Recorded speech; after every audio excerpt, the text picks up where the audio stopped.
Sidang yang rahimakumullah, alhamdulillah persis hari ini kita berada di tengah-tengah bulan Sya'ban, tanggal 15 Sya'ban alias nisfu Sya'ban.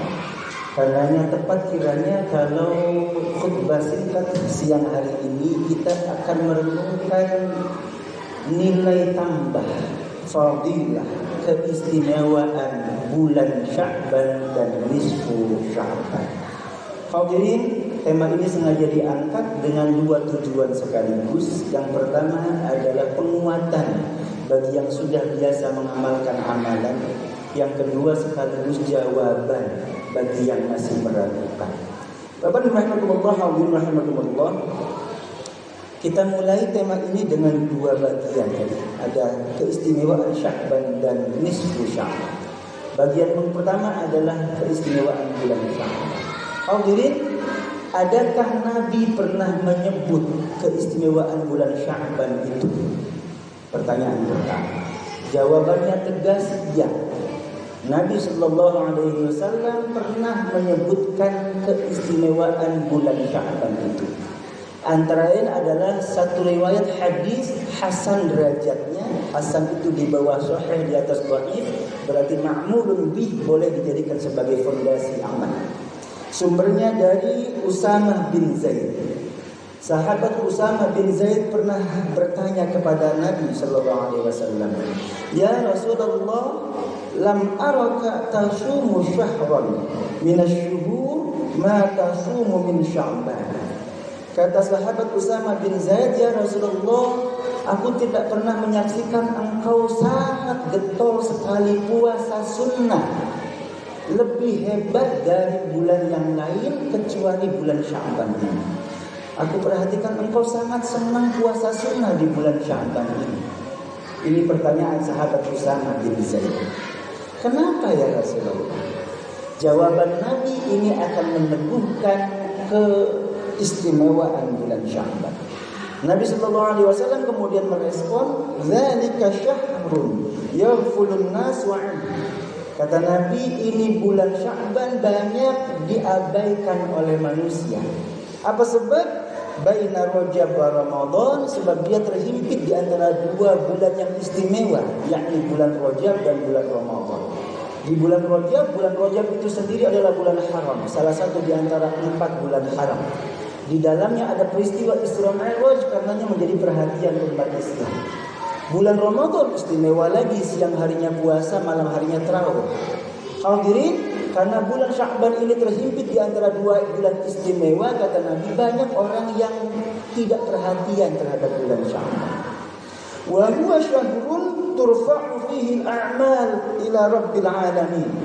Padahal kata Nabi, bulan Sya'ban ini istimewa. Apa sebab? Sebab pada bulan Sya'ban ini seluruh amal umat manusia diangkat, dihadapkan kepada Allah Subhanahu wa taala, dilaporkan kepada Allah Subhanahu wa taala. Tanpa menyebut tanggalnya, tanggal berapa, Nabi katakan di sepanjang bulan Sya'ban ini Allah menerima rapot kita semua umat manusia.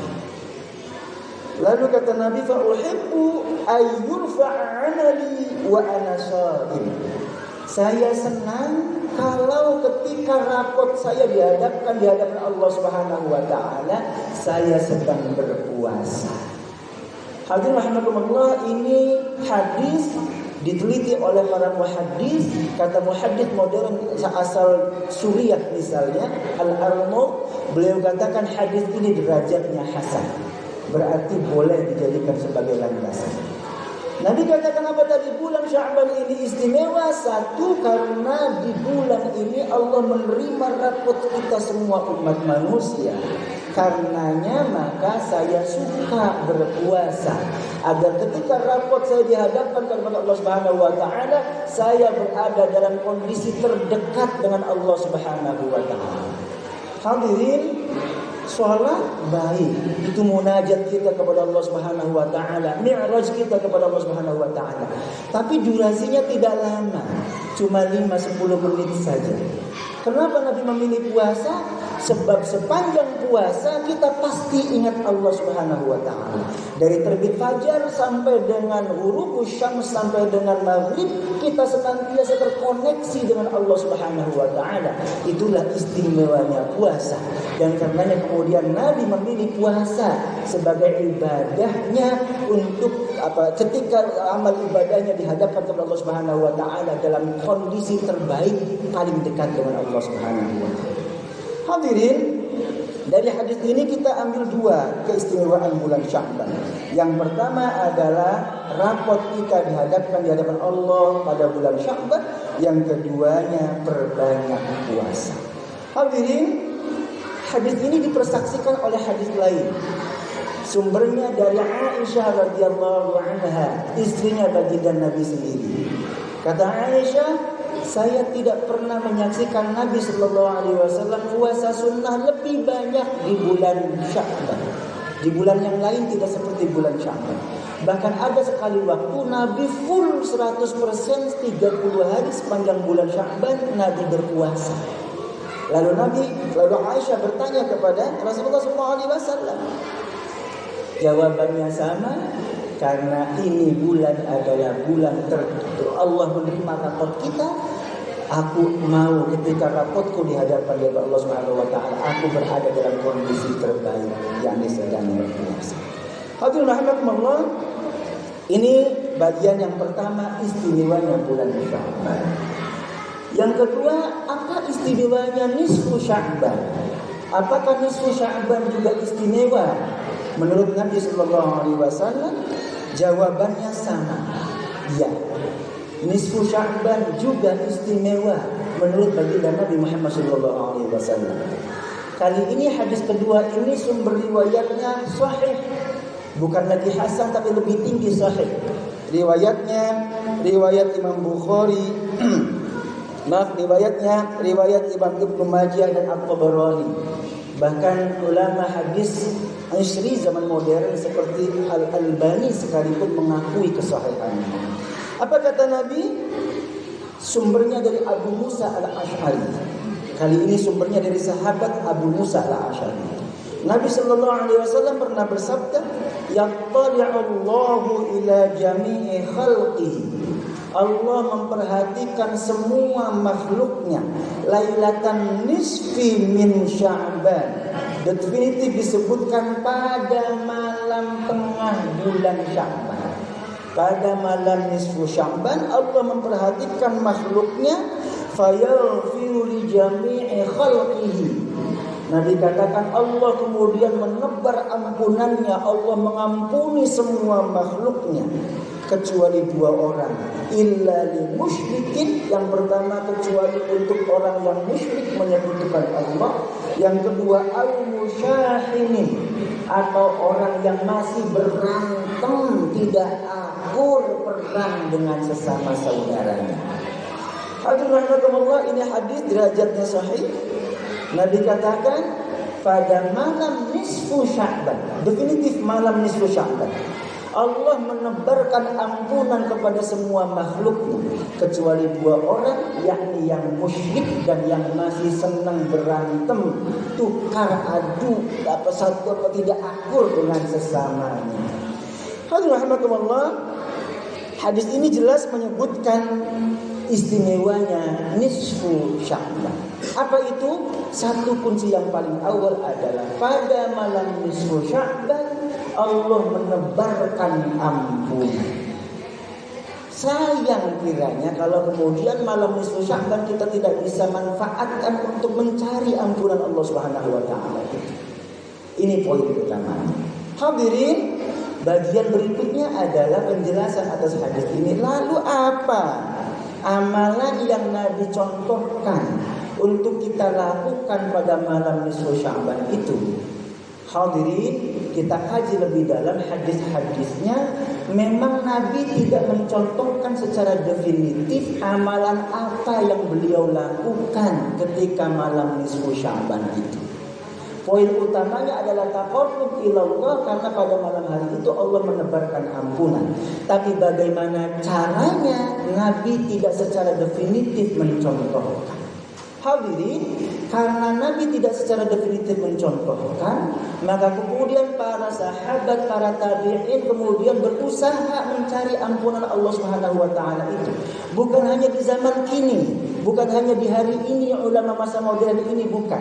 Sahabat dan tabi'in mencari anugerah ampunan Allah pada malam nisfu Sya'ban itu dengan beragam cara yang baginda Nabi sallallahu alaihi wasallam pernah contohkan secara umum. Kalau ada yang suka sholat, maka kemudian mereka sholat malam, ada tahajud. Boleh karena ini ada ampunan, maka sholatnya sholat taubat. Boleh sholat hajat, silahkan sholat tasbih, apapun silahkan. Karena sholat ini pernah dicontohkan oleh baginda Nabi Sallallahu Alaihi Wasallam. Hadirin, kalau kemudian sholat capek, boleh juga menggunakan cara yang lain, membaca Al-Quran, taqarrub ilallah, ayat-ayatnya Allah Subhanahu Wa Taala. Tidak membaca Al-Quran bisa juga dengan zikir. Apapun bentuk taqarrub ilallah, kita bermohon ampunan Allah di malam hari itu, tidak ada larangan. Ketika ada dalil umum bahwa Nabi Sallallahu Alaihi Wasallam menyatakan malam nisfu Sya'ban adalah malam ampunan, maka lalu kemudian Nabi tidak mencontohkan apa amalannya, maka dalil umum tetap pada keumumannya. Kita boleh lakukan apapun ibadah yang kita inginkan, yang sesuai dengan yang kita inginkan, selama ibadah itu pernah Nabi contohkan di kali yang lain. Hadirin rahimakumullah, ini kedewasaan berpikir kita. Jangan kemudian karena tidak ada dalil khusus, maka kemudian dalil umumnya diabaikan. Ustaz, tidak ada dalil khusus yang menyebutkan bagaimana cara kita beribadah pada malam nisfu Sya'ban itu, maka semuanya dilarang. No, itu sama dengan menegasikan, menafikan atau sama dengan menabrak dari umumnya Nabi Sallallahu Alaihi Wasallam. Malam itu adalah malam ampunan, maka bagaimanapun cara kita untuk mendapatkan ampunan Allah Subhanahu Wa Taala, selama pernah dilakukan oleh Nabi Sallallahu Alaihi Wasallam di kali yang lain, dipersilahkan untuk dilakukan. Melarang sesuatu yang tidak pernah dilarang oleh Nabi Sallallahu Alaihi Wasallam juga bagian dari kesalahan. Ya ayuhan nabi lima tuharrimu ma ahallallahu lak tabtaghi mardata azwajik. Surah At-Tahrim 66 ayat yang pertama, Nabi saja ditegur mengharamkan sesuatu yang tidak pernah diharamkan. Hadirin rahimakumullah, ini kedewasaan berpikir yang ingin kita sampaikan kepada khalayak ramai, kepada jamaah majlis kita tercinta ini tentang nisfu Sya'ban dan Sya'ban. Hadirin rahimakumullah, paling akhir dari khutbah ini adalah pesannya nisfu Sya'ban. Nabi katakan tadi, semua mendapatkan ampunan. Semua orang yang ingin mendapatkan ampunan, berusaha mendapatkan ampunan, Allah ampuni kecuali dua orang, musyrik atau musyahid. Orang yang musyrik menyekutukan Allah, atau yang masih senang berantem dengan sesama saudara. Pesan akhirnya apa kalau begitu? Jangan sampai gara-gara nisfu Sya'ban kita malah berantem dengan saudara sendiri.